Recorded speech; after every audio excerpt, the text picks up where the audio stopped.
Hello everyone, welcome to पहल academy. पहल academy के यूट्यूब चैनल पर आप सबका बहुत बहुत स्वागत है।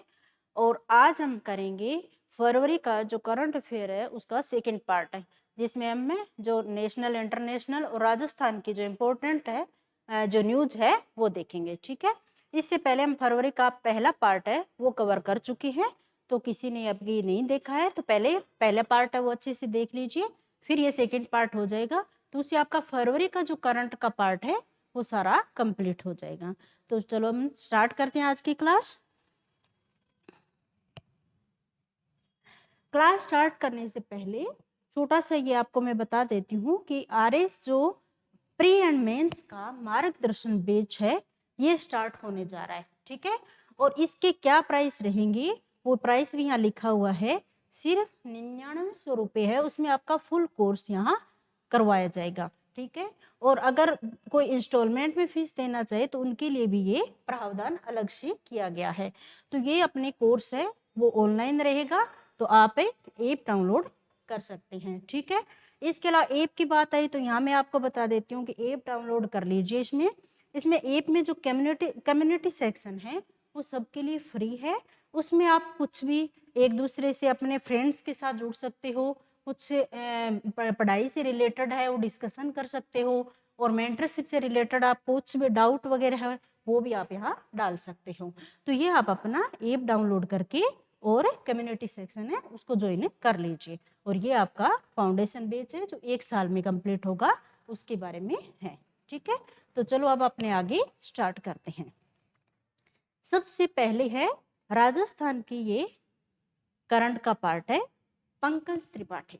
पंकज त्रिपाठी कौन है तो ये देखना अपने, राजस्थान हाई कोर्ट के वरिष्ठतम न्यायाधीश है पंकज त्रिपाठी। उनको राजस्थान राज्य विधिक सेवा प्राधिकरण का कार्यकारी अध्यक्ष बनाया गया है। कहाँ बनाया गया है? राजस्थान राज्य विधिक सेवा प्राधिकरण का कार्यकारी अध्यक्ष बनाया गया है।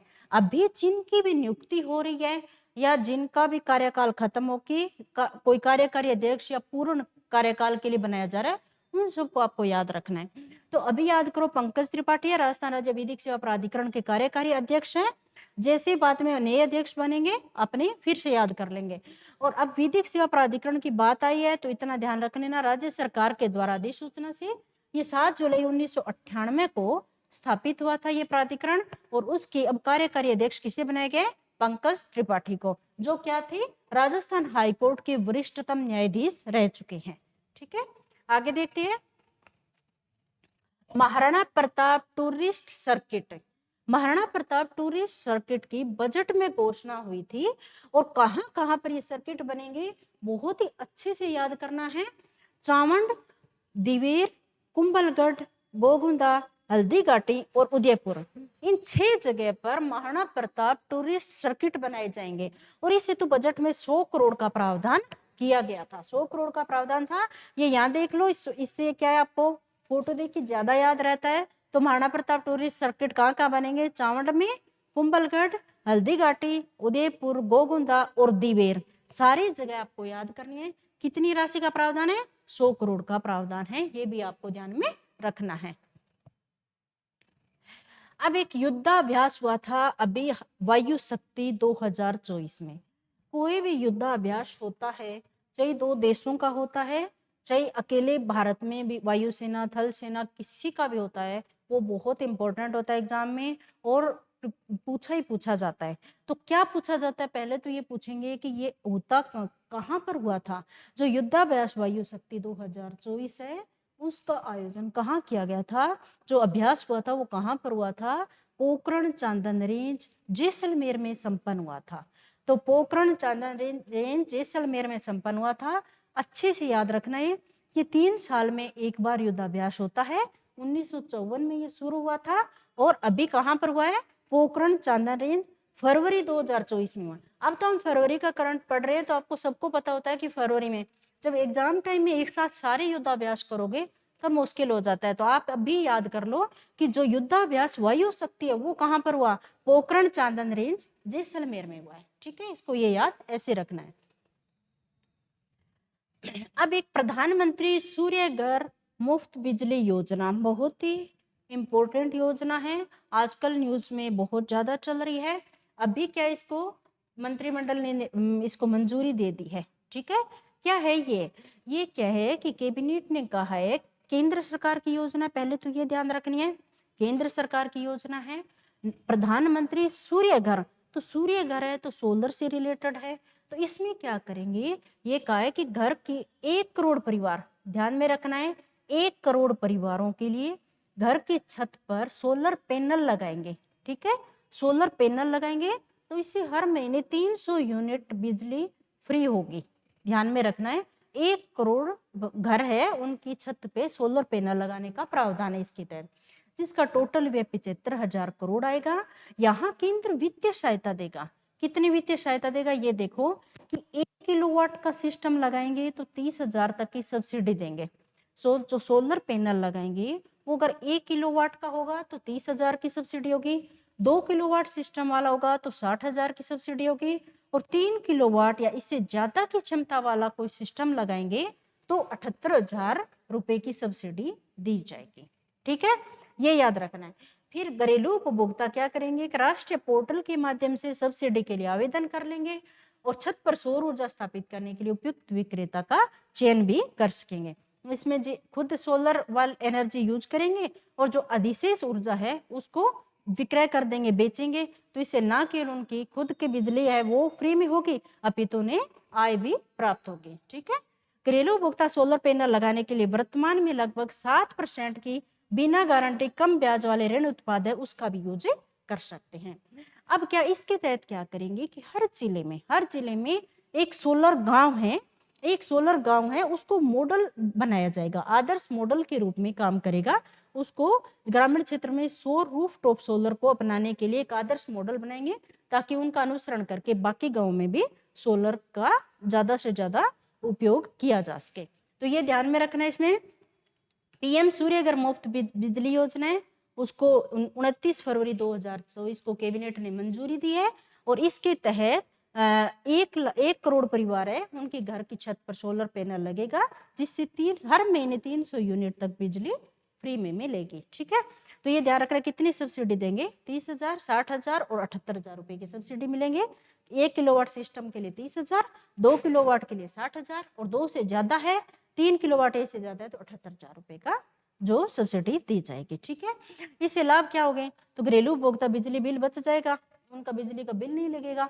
दूसरा कि डिस्कॉम होंगे, जो भी डिस्कॉम होंगे उनको अधिशेष बिजली बेचेंगे तो इससे अतिरिक्त आय मिलेगी। ठीक है, और आवासीय क्षेत्र में रूफटॉप सोलर के माध्यम से 30 गीगावाट सौर क्षमता में वृद्धि होगी, 30 गीगावाट सौर क्षमता में वृद्धि होगी।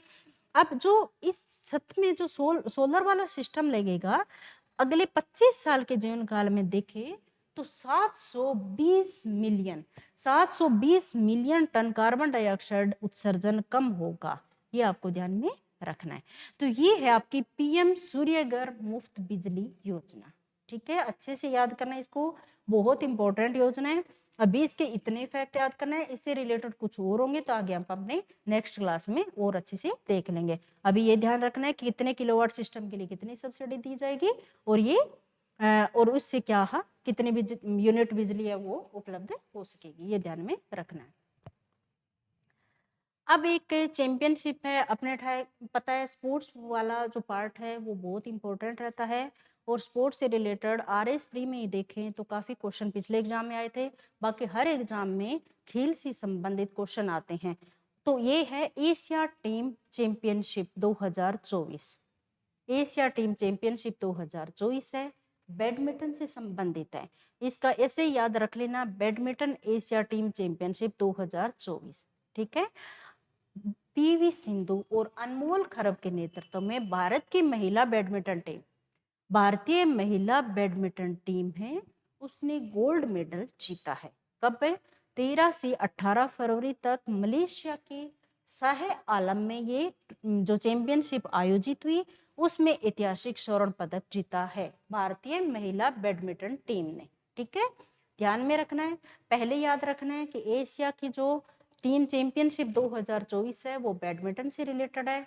फिर ध्यान में रखना भारत के महिला बैडमिंटन टीम है, उसने गोल्ड मेडल जीता है। फिर ध्यान में रखना है कि ये चैंपियनशिप आयोजित कहाँ हुई थी, तो मलेशिया में आयोजित हुई थी। ठीक है, इतनी बात तो ये ध्यान रखना है। अब जब महिला बैडमिंटन टीम है उसने गोल्ड जीता है, तो फिर इससे रिलेटेड या कोई पुरुष टीम ने कोई जीता है क्या, तो वो भी अपने ध्यान में रखेंगे कि ये तो याद रखना कि ये बैडमिंटन एशिया टीम चैंपियनशिप में भारत का पहला ही गोल्ड था, पहला स्वर्ण पदक था। और इससे पहले भारतीय पुरुष टीम ने 2016 में और 2020 में 2 कांस्य पदक जीते थे, 2 कांस्य पदक पुरुष टीम ने जीते थे, लेकिन गोल्ड है वो पहला जीता है महिला बैडमिंटन जो टीम है उसने जीता है। कौन सा चैंपियनशिप है, एशिया टीम चैंपियनशिप है 2024 की। ठीक है, याद रहेगा अच्छे से, अभी साथ साथ में याद करते रहो, बाद में एक साथ करंट है बहुत ज्यादा हो जाता है तो वो और ज्यादा मुश्किल होता जाता है, तो ये फैक्ट वाली चीज है वो अच्छे से याद कर लेना।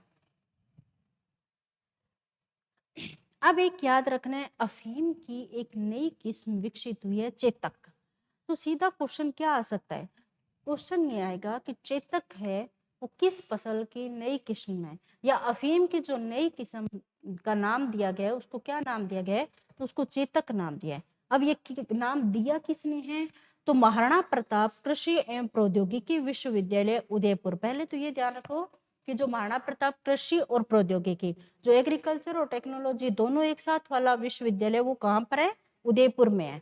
ये वैज्ञानिकों ने लंबी प्रक्रिया के बाद अफीम की एक नई किस्म विकसित की है और उस किस्म का नाम दिया है चेतक। इतना ही याद रखना है आपको, चेतक किसका नाम है, अफीम की नई किस्म का नाम है।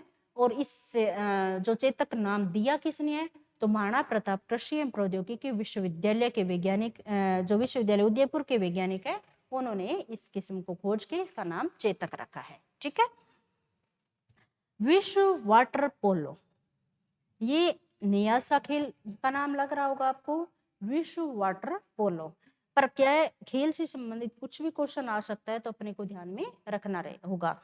विश्व वाटर पोलो क्या है, संयुक्त राज्य अमेरिका की महिला वाटर पोलो टीम है, अमेरिका की महिला वाटर पोलो टीम है, उसने विश्व एक्वेटिक चैंपियनशिप, अब ये विश्व एक्वेटिक चैंपियनशिप क्या है ये अभी देखेंगे अपने। एक विश्व एक्वेटिक चैंपियनशिप होती है, उसके तहत वाटर पोलो का गेम होता है। उस वाटर पोलो, विश्व वाटर पोलो में जो अमेरिका की महिला वाटर पोलो टीम है उसने फाइनल में हंगरी को हराकर 8वां विश्व खिताब जीता है। तो ये ज्यादा इंपॉर्टेंट इस वजह से हो गया कि लगातार 8वीं बार जीत हासिल की है। कितनी बार, 8वीं बार जीत हासिल की है। किस देश की टीम है, संयुक्त राज्य अमेरिका की महिला वाटर पोलो टीम ने, ध्यान में रखना। और ये कौन, ये कोई वाटर पोलो कोई अलग से चैंपियनशिप नहीं होती, एक विश्व एक्वेटिक्स चैंपियनशिप होती है, उसी का पार्ट है। ठीक है, अब देखते हैं ये विश्व एक्वेटिक्स चैंपियनशिप होती क्या है। विश्व एक्वेटिक्स चैंपियनशिप जलीय खेल से संबंधित 6 जलीय, 6 याद रखना, 6 जलीय विश्वों के लिए विश्व चैंपियनशिप है। कौन कौन से, इसमें तैराकी आती है, गोताखोरी, उच्च गोताखोरी, खुले पानी में तैराकी, कलात्मक तैराकी और ये वाटर पोलो। ठीक है, इसकी बात कर रहे थे अभी हम, इस वाटर पोलो की बात कर रहे थे। तो जो विश्व एक्वेटिक्स चैंपियनशिप आयोजित होती है उसके अंतर्गत 6 खेल आते हैं। कौन कौन से, तैराकी, गोताखोरी, उच्च गोताखोरी, खुले पानी में तैराकी, कलात्मक तैराकी और वाटर पोलो। ज्यादातर तैराकी वाला हो गया, कलात्मक तैराकी नाम दे दिया, एक खुले पानी में, एक सीधा तैराकी, 2 गोताखोरी, गोताखोरी, उच्च गोताखोरी, एक ये वाटर पोलो है। ये क्या है, विश्व एक्वेटिक चैंपियनशिप जो 2022 तक जिसका नाम था फीना विश्व चैंपियनशिप, 2022 तक जिसे फीना विश्व चैंपियनशिप बोलते थे, अब इसको विश्व एक्वेटिक्स चैंपियनशिप नाम दे दिया गया है। इसका आयोजन वर्ल्ड एक्वेटिक्स द्वारा किया जाता है, जिसे पहले बोलते थे फीना, फेडरेशन इंटरनेशनल डी नेटेशन नाम था। जो जल खेल है, जो जल वाले खेल है ना, वाटर से रिलेटेड खेल है, उनमें अंतरराष्ट्रीय प्रतियोगिता के संचालन के लिए अंतरराष्ट्रीय ओलंपिक समिति द्वारा मान्यता प्राप्त एक अंतरराष्ट्रीय महासंघ है। ठीक है, तो वर्ल्ड एक्वेटिक्स से एक महासंघ है जिसको अंतरराष्ट्रीय ओलंपिक समिति द्वारा मान्यता प्राप्त है। इस महासंघ के द्वारा ये चैंपियनशिप आयोजित करवाई जाती है जो जलीय खेलों से संबंधित है। इसमें 6 खेल है, 3 तैराकी से संबंधित, 2 गोताखोरी से संबंधित, 1 वाटर पोलो से संबंधित। ठीक है, अभी ये न्यूज में इस वजह से रहा कि जो वाटर पोलो है उसमें 8वां खिताब जीता है अमेरिका की महिला वाटर टीम ने, ठीक है, जो पोलो टीम है उसने जीता है। तो ये इस वजह से चर्चा में रहा, तो आपको ध्यान में होना चाहिए। इस चैंपियनशिप का ये 21वां संस्करण चला, 2 से 18 फरवरी तक 2024 तक चला। कहां पर? दोहा कतर में आयोजित हुआ था। तो एकदम क्लियर हो गया। ये चैंपियनशिप कहाँ हुई थी? दोहा कतर में हुई थी। कब? 2 से 18 फरवरी तक हुई थी। और ये क्या है, कौन आयोजित करवाता है? तो विश्व एक्वेटिक्स नाम का एक महासंघ है जिसे अंतर्राष्ट्रीय ओलंपिक समिति ने मान्यता दे रखी है। इस संघ के द्वारा जल से संबंधित खेल है, 6 खेल है, उनके लिए प्रतियोगिता जो चैंपियनशिप है आयोजन होता है, उन्हीं में एक वाटर पोलो अपने पड़ा है। ठीक है, क्लियर है? तो ये ध्यान में रखना है। अब आपको देखना है आयरिश और मशालिया। क्या है ये आयरिश और मशालिया? दोनों नाम याद रखने हैं। नासा के वैज्ञानिकों ने अंतरिक्ष में 2 एस्ट्रॉइड है उनमें पानी का पता लगाया है। तो सबसे पहले तो आपको ध्यान में रखना है कि जो आयरिश और मसालिया है वो क्षुद्र ग्रह है, एस्ट्रॉइड है, जो जिसका पता लगाया है नासा के वैज्ञानिकों ने कि इनमें पानी है, पानी का पता चला है आयरिस और मसालिया क्षुद्र ग्रह में। अब सोफिया क्या है? सोफिया है इंफ्रारेड खगोल विज्ञान के लिए स्ट्रेटोस्फेरिक वेधशाला है नासा की। इसने जो डेटा एकत्रित किए उसमें आयरिस और मसालिया नाम के 2 सिलिकेट समृद्ध क्षुद्र ग्रह है, उनकी सतह पर पानी के संकेत मिले।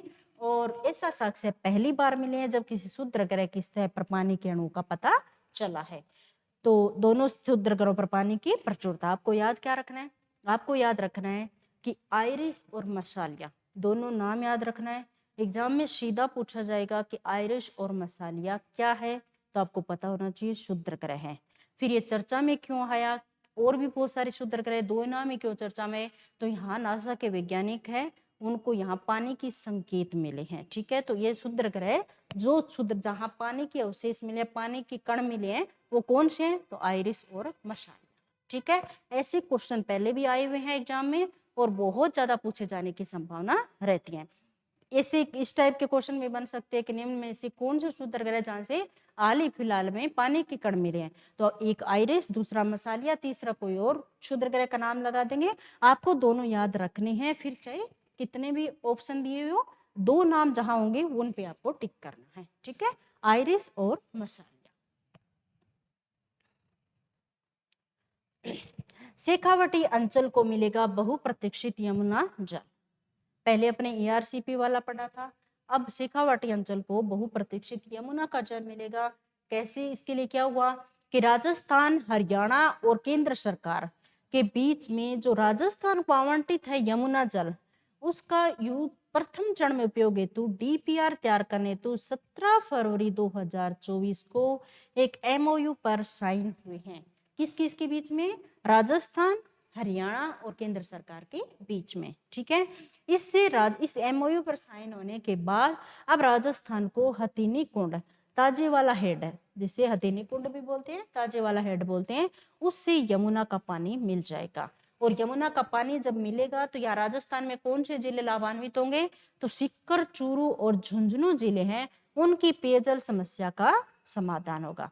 सीकर, चूरू और झुंझुनू, तभी तो शेखावटी अंचल लिखा है ना। सीकर, चूरू, झुंझुनू को पेयजल की समस्या का समाधान हो जाएगा। और इसके लिए क्या करेंगे? 260 किलोमीटर लंबी पाइपलाइन बिछाई जाएगी। पाइपलाइन के माध्यम से पानी आएगा और सीकर, चूरू, झुंझुनू की पेयजल समस्या का समाधान होगा। और राजस्थान और हरियाणा केंद्र सरकार के बीच MOU साइन हुआ है। और हथिनी कुंड या ताजे वाला हेड का नाम है जो है उसको याद रखना है आपको, इससे यमुना का पानी मिलेगा। ठीक है, कतर ओपन फिर खेल से संबंधित है और आ गया कतर ओपन 2024। कतर ओपन 2024, ये पहली बात तो ध्यान में रखना आपको कि टेनिस से रिलेटेड है। कौन से खेल से संबंधित है? टेनिस से। टेनिस से। विश्व की नंबर 1 महिला टेनिस खिलाड़ी है इगा स्विएटेक, ये पोलैंड की है। इन्होंने तीसरी बार कतर ओपन का खिताब अपने नाम किया है। तो कतर ओपन सीधा, कई बार क्वेश्चन ऐसा भी आता है कि कतर ओपन किस खेल से संबंधित है, या कतर ओपन की विजेता 2024 हैकाथन ओपन 2024 की विजेता खिलाड़ी कौन है, इस टाइप के क्वेश्चन आते हैं। तो आपको ध्यान रखना है, पोलैंड की ईगा स्विएटेक है, तीसरी बार इस खिताब को जीता है और इसने कजाकिस्तान को एलेना रिबाकिना, कजाकिस्तान के लगाना है, एलेना रिबाकिना को हराकर यह जीत हासिल की। कई बार ये भी पूछ सकते हैं कि किसको हराकर यह खिताब अपने नाम किया है, और किया किसने, ईगा स्विएटेक ने, जो पोलैंड की खिलाड़ी है। कतर ओपन 2024 याद रखना आपको। राज्य में अपराध की रोकथाम के लिए कुछ नए कदम है जो बजट में अपने पढ़ चुके हैं, पर आजकल न्यूज़पेपर में डेली ये चीजें आ रही है, तो अपने वापस रिवीजन कर लेते हैं। क्या क्या अपराध की रोकथाम के लिए क्या क्या कदम उठाए हैं। एक तो लाडली सुरक्षा योजना है। लाडली सुरक्षा योजना के तहत क्या करेंगे, हर जिले में सीसीटीवी कैमरे स्थापित होंगे। ठीक है, महिला की सुरक्षा हेतु लाडली सुरक्षा योजना के तहत अपराधों की प्रभावी रोकथाम हो सके, इसके लिए सीसीटीवी कैमरे लगाए जाएंगे। महिला सुरक्षा हेतु राज्य के सारे पुलिस थानों में महिला डेस्क बनाए जाएंगे। हर जिले में एंटी रोमियो स्क्वाड का गठन होगा और पुलिस के मॉडर्नाइजेशन के लिए 200 करोड़ रुपए का police modernisation and infrastructure fund भी गठित बनाया जाएगा। फंड बनाया जाएगा। सीधा क्वेश्चन आएगा आपका कि जो ये फंड बनेगा वो कितनी राशि का बनेगा, तो आपको बताना है 200 करोड़ रुपए का बनेगा। ठीक है, भ्रष्टाचार पर रोक के लिए राज्य में कार्रवाई तो अब सीबीआई है, उसको अनुमति लेने की जरूरत नहीं है, ये ध्यान रखना। सीबीआई को अनुमति की जरूरत नहीं है। पुलिस के मॉडर्नाइजेशन एक फंड बनाएंगे, वो कितने का होगा, 200 करोड़ का होगा। एक लाडली सुरक्षा योजना ध्यान में रखनी है। महिलाओं के लिए एंटी रोमियो स्क्वाड का गठन होगा और हर थाने में महिला डेस्क बनाई जाएगी। ये ध्यान में, ये पॉइंट है वो हर टाइम याद रखनी है, आपको लिखने में भी काम आएंगे और प्रीलिम्स में भी पूछे जाने की संभावना रहती है। ठीक है, राज्यसभा में राजस्थान के नवीनतम सदस्य बने हैं अभी अभी। ठीक है, 3 सीटें के लिए जो द्विवार्षिक चुनाव होते हैं उसके तहत जो कांग्रेस से सोनिया गांधी, बीजेपी से मदन राठौड़ और बीजेपी से चुनीलाल गरासिया, ये 3 व्यक्ति निर्विरोध निर्वाचित हुए हैं राजस्थान की क्षेत्र से। ठीक है, तो राजस्थान में जो राज्यसभा की सीट है अभी चुनाव हुए हैं उनमें निर्विरोध है। तो किन किन के नाम याद रखना है आपको, सोनिया गांधी, मदन राठौड़ और चुनीलाल गरासिया। तो राजस्थान की जो राज्यसभा की सीट है वो कितनी है टोटल, तो 10 सीट है।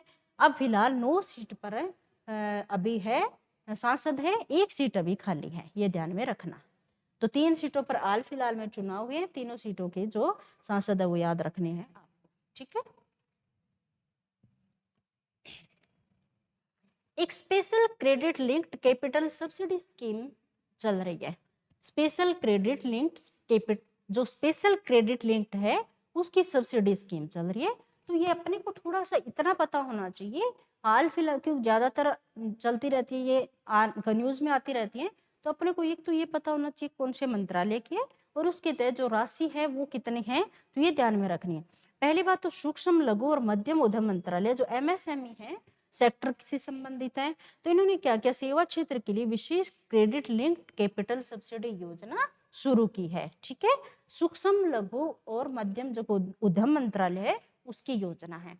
दूसरा, इसके तहत क्या करेंगे कि एससी और एसटी उद्यमी हैं उनको उद्योग स्थापित करने के लिए 25% की सब्सिडी की बात की है, 25 लाख रुपए तक का, 25 लाख रुपए तक का जो लोन दिया जाएगा उसके तहत इन्हें 25% सब्सिडी देने की बात की गई है। तो ये ध्यान में रखना, किसको देंगे, एससी एसटी उद्यमियों को देंगे।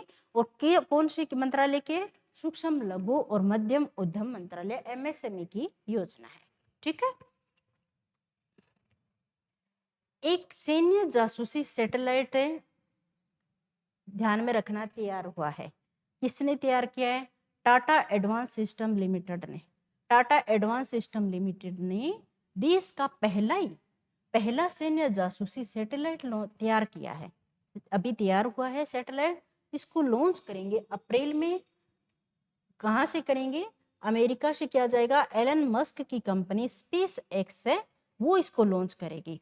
बनाया किसने है, टाटा एडवांस लिमिटेड है, जो टाटा एडवांस सिस्टम लिमिटेड है उसने बनाया है। सैन्य जासूसी सैटेलाइट बनाया है और ये सैटेलाइट क्या काम करेगा, भारतीय सेना की जो खुफिया सूचना है उसे हासिल करने के लिए जो भारतीय सेना यूज करेगी, इसका क्यों यूज करेगी, खुफिया सूचना हासिल करने के लिए यूज करेगी। अब तक अपने विदेश पर निर्भर थे, अब पहला जो है जासूसी सैटेलाइट है वो भारत का खुद का बनाया है। किसने? टाटा एडवांस सिस्टम लिमिटेड ने बनाया। ठीक है, ध्यान में रखना है, नाम याद रखना है किसने बनाया, और जब ये अप्रैल में लॉन्च होगा तब अपने इसको और अच्छे से देख लेंगे। सुप्रीम कोर्ट में पहली बार मतगणना। सुप्रीम कोर्ट में क्या हुआ? पहली बार मतगणना हुआ। आपने न्यूज में पढ़ा है तो सब पता होगा कि जब चंडीगढ़ में मेयर चुनाव हुए थे तो उस मामले को लेकर सुप्रीम कोर्ट गए, तब सुप्रीम कोर्ट ने वहां मतगणना करवाई और आम आदमी पार्टी और कांग्रेस गठबंधन प्रत्याशी कुलदीप कुमार को चंडीगढ़ का मेयर घोषित किया। तो ये ध्यान में रखना है, क्वेश्चन आ सकता है कि सुप्रीम कोर्ट में पहली बार मतगणना हुई, किससे संबंधित? तो चंडीगढ़ मेयर चुनाव से संबंधित है।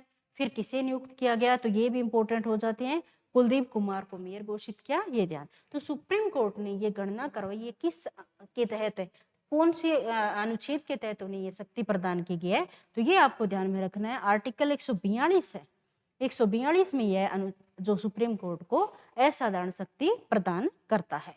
आर्टिकल 142 क्या कहता है कि सर्वोच्च न्यायालय अपने समक्ष जो लंबित मामले हैं उनमें पूर्ण न्याय प्रदान करने हेतु आवश्यक डिक्री या आदेश जारी कर सकता है। इनके सामने अगर कोई लंबित मामला हो और लगे कि यहाँ पूर्ण न्याय की स्थापना नहीं हो पाई है तो आवश्यक आदेश जारी कर सकते हैं, डिक्री जारी कर सकता है। इसी के तहत यह कोर्ट उन स्थितियों में पूर्ण न्याय सुनिश्चित करने के लिए असाधारण अधिकार प्रदान करता है। तो इसी के तहत सुप्रीम कोर्ट में मतगणना हुई और कुलदीप मेयर को जो चंडीगढ़ में मेयर घोषित किया गया था। तो ये याद है रखना आपको। राजस्थानी भाषा अनिवार्य विषय। राजस्थानी भाषा है उसको जयेंद्रनारायण व्यास विश्वविद्यालय जोधपुर है, जयेंद्रनारायण व्यास विश्वविद्यालय जोधपुर ने जब मायड़ भाषा दिवस 21 फरवरी, अभी हाल में 21 फरवरी को मायड़ भाषा दिवस मनाया जाता है, उस दौरान घोषणा की कि अगले साल से राजस्थानी भाषा है वो अनिवार्य विषय होगा, कॉलेज में अनिवार्य विषय होगा राजस्थानी भाषा का। तो आपको ध्यान में रखना है कि कौन सा विश्वविद्यालय जिसने राजस्थानी भाषा को अनिवार्य किया है, तो जयेंद्रनारायण व्यास विश्वविद्यालय जोधपुर ने अनिवार्य किया है। इससे पहले किया है क्या किसी ने? तो इससे पहले महर्षि दयानंद सरस्वती विश्वविद्यालय अजमेर है, वहां भी राजस्थानी भाषा को अनिवार्य विषय के तौर पर लागू किया गया था, यानी एक अनिवार्य सब्जेक्ट बना दिया जिसको सभी स्टूडेंट को लेना कंपलसरी है और उसका एग्जाम होगा। तो राजस्थानी भाषा को प्रमोट करने के लिए यह कदम उठाए गए। ये ध्यान में रखना कौन से विश्वविद्यालय का है? जयेंद्रनारायण व्यास विश्वविद्यालय जोधपुर ने अभी घोषणा की है कि आने वाले साल में राजस्थानी भाषा को अनिवार्य करेंगे। इससे पहले किसी ने किया तो ये ध्यान रखना, महर्षि दयानंद सरस्वती विश्वविद्यालय अजमेर ने भी राजस्थानी भाषा को अनिवार्य विषय के तौर पर लागू किया था। ठीक है, एक ये ध्यान रखना है कि ग्लोबल टेक्सटाइल एक्सपो 2024 हुआ है, अभी अभी कहां पर हुआ है ये ध्यान में रखना है आपको, नई दिल्ली में हुआ है। कब? 26 से 29 फरवरी 2024 को विश्व स्तर का जो टेक्सटाइल एक्सपो आयोजित हुआ है, ये ध्यान में रखना। टेक्सटाइल फैशन ये इस चीज से रिलेटेड है, टेक्सटाइल आपको नाम से पता चल रहा है। तो ये कहां पर हुआ है, इससे सीधा क्वेश्चन आ सकता है, तो नई दिल्ली में हुआ है। कब? 26 से 29 फरवरी, कल ही संपन्न हुआ है 2024 को, तो ये याद रखना है। ओडिसियस, ओडिसियस, ओडिसियस क्या है कि अमेरिका की प्राइवेट कंपनी है, एक है इंट्यूटिव मशीन्स, इंट्यूटिव मशीन्स है, उसका एक स्पेस क्राफ्ट लैंडर है ओडिसियस, उसको सफलतापूर्वक चांद की सतह पर उतारा गया है। ओडिसियस है पहला प्राइवेट कंपनी है, किसी ने प्राइवेट कंपनी ने है जो जिसने चांद पर जो लैंडर भेजा है, वो उसका नाम है ओडिसियस। और कौन सी कंपनी है? इंट्यूटिव मशीन्स है, ये ध्यान में रखना।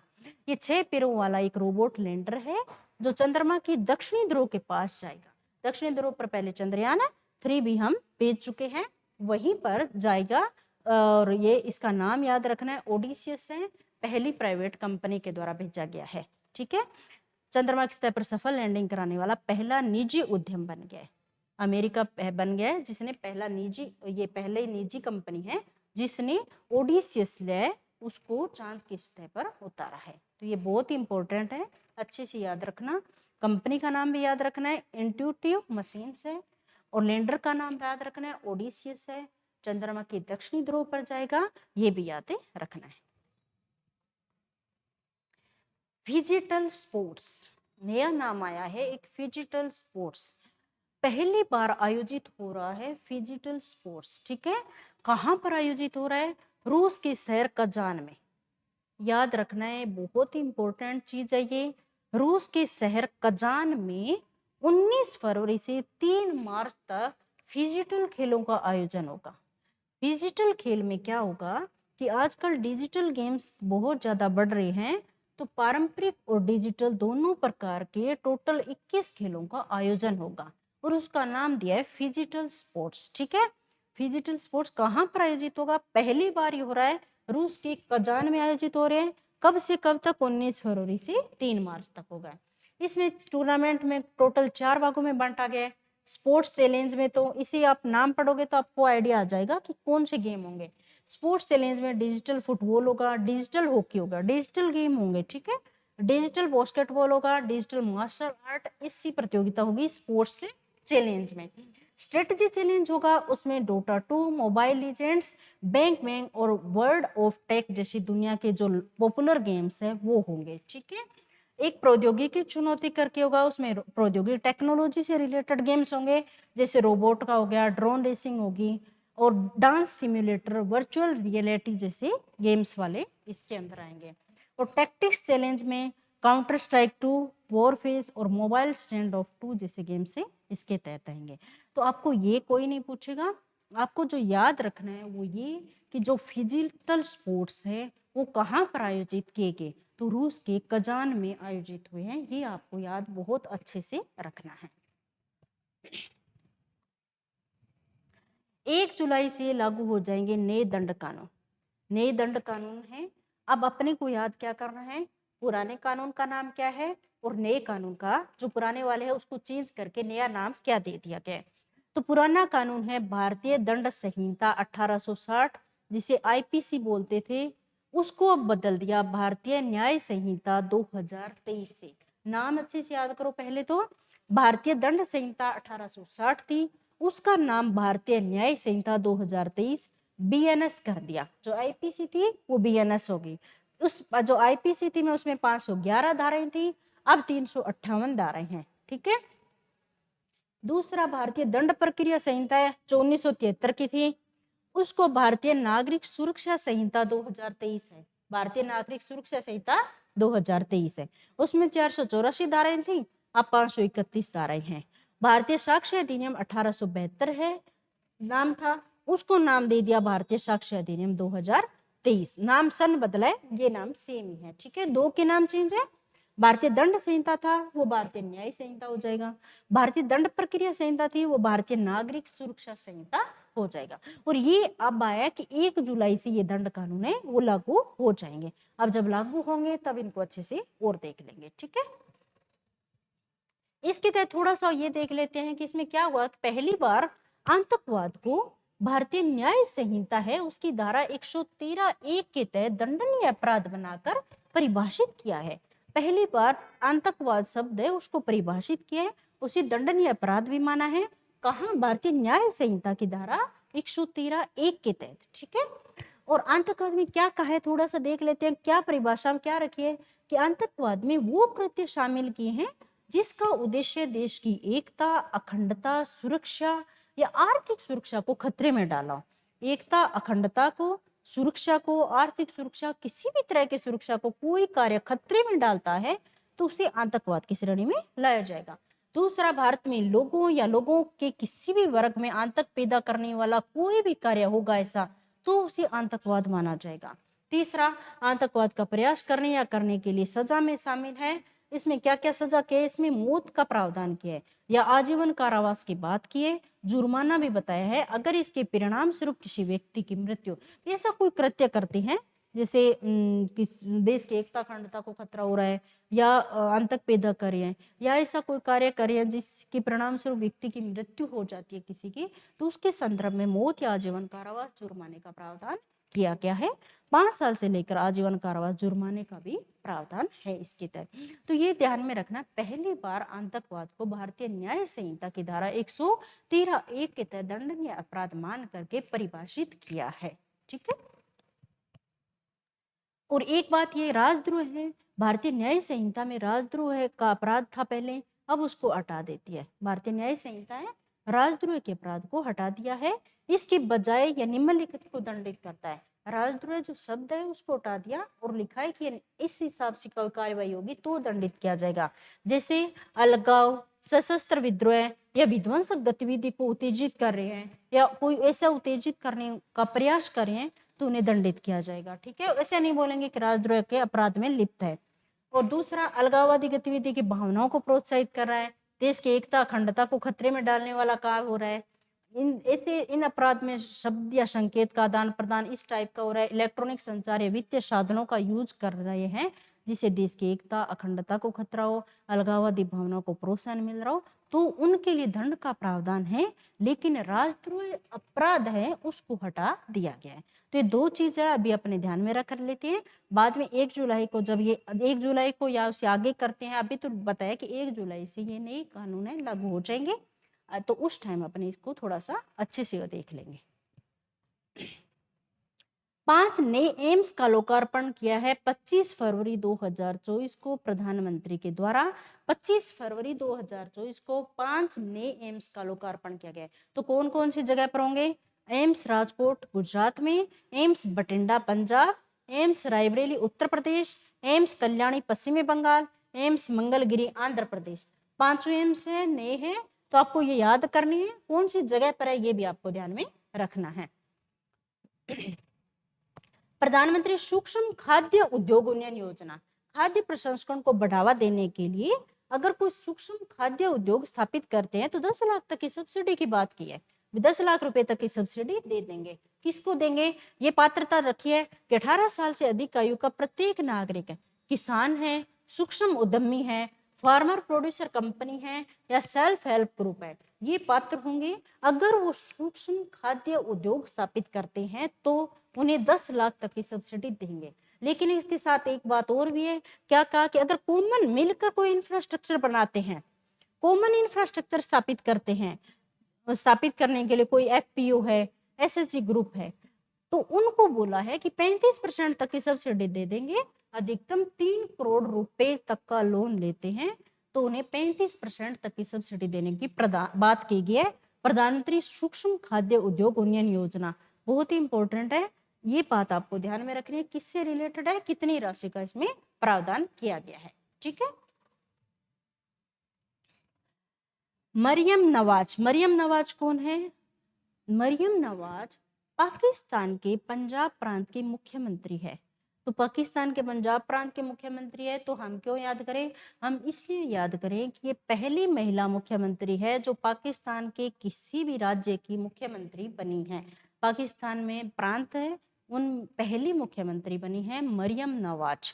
कौन सी पार्टी से? पाकिस्तान मुस्लिम लीग से संबंधित है, ये ध्यान में रखना है। ठीक है।